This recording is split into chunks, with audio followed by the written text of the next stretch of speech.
During this video, I'm going to show you how you can add a 3D model to your Explaindio project. Now to get started, I'm going to go ahead and click on Add a New Scene. And from here, I'm going to click on Create New Scene. Now along the bottom, you're going to notice that we have Add a 3D Object. So I'm going to go ahead and click on that.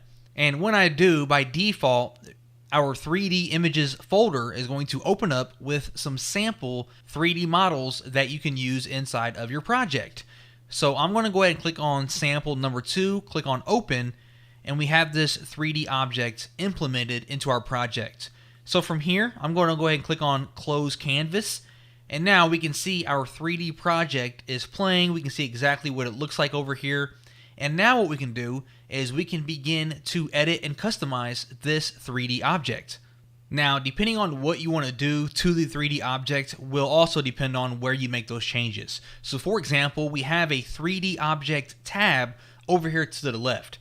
Now, when I click on that, some changes that we can make here is that we can change the start frame and the end frame for the object. And we can see here, this is the default length for this 3D model.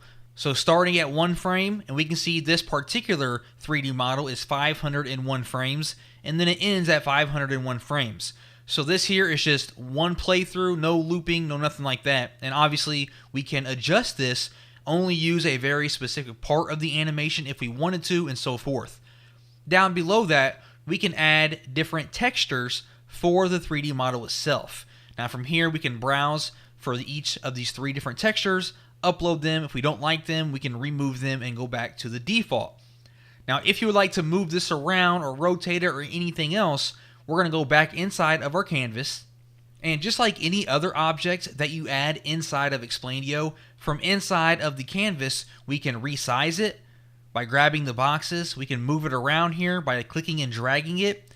You're going to notice that we have these little arrows here going in a circle. If we click on that, we can rotate the 3D animation as well and really customize it and move it any way that we like. Something else that we can do is you're going to notice that we have this edit mode underneath our animation. Now when I click on that, we now have these arrows where I can move the animation inside of the box that you see here. And we can see exactly what this looks like as I'm moving that animation.